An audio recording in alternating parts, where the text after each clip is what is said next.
जय जगन्नाथ सांग मैंने मो रोषे घर को आपण मानक स्वागत करुच्ची। चलतु आज रेसिपी कौन जाना। प्रथमे किसी लाउर चोपा बाहर करी एमती काटी नहीं गोटे कोरा साहाय्य एमती कोरी नबा सब कोरी नहीं से स्वाद अनुसार लुण गोल 10 मिनिट छाड़ीदबा से पानी बाहर करनबा। ये मु पानी बाहर कर नहीं कढ़ई रे 2 चम्मच सोरिष तेल दबा से हेंगु दबा कला जीरा जीरा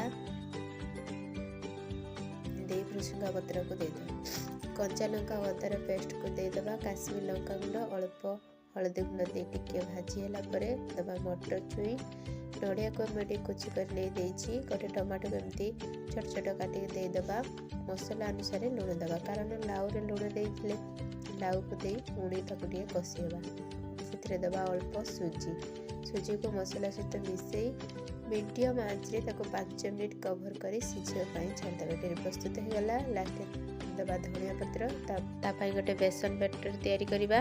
कप बेसन नहीं से गोटा जीरा काश्मीर लंका गुंड स्वाद अनुसार लुण आ किसी कामधेनु कलर दे तो भलसे गोटे बैटर तैयारी करबा। ता भितर ठंडा हो गलानी तो हाथ रे गोल गोल करी कढ़ई रे तेल गरम करी एमती गोटे गोटे करी छाणी नबा।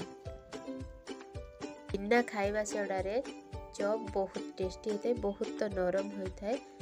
घरे एमती बिना प्याज रसुण तैयारी करी घरे खातु निहाती भल लगे, बहुत टेस्टी लगे। मोर तो ये लाउर चॉप प्रस्तुत हो गला। आउ किछि बेसन बैटर बेसी होइतिला भाविली ए लंका को सेतिरे देई छाणी नेबी। लंका को धोई ताको 4 फाड़ काटी नहीं से गोटे मीडियम साइज आलू को चोपा बाहर करी एमती सरू सरू काटी से अल्प लुण दे भलसे गोले से तेल रे सब छाणी वीडियो भल लगे लाइक करेंगे।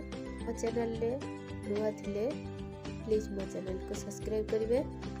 एमती आगु को बिना प्याज रसुण रेसिपी देखा रही। जय जगन्नाथ।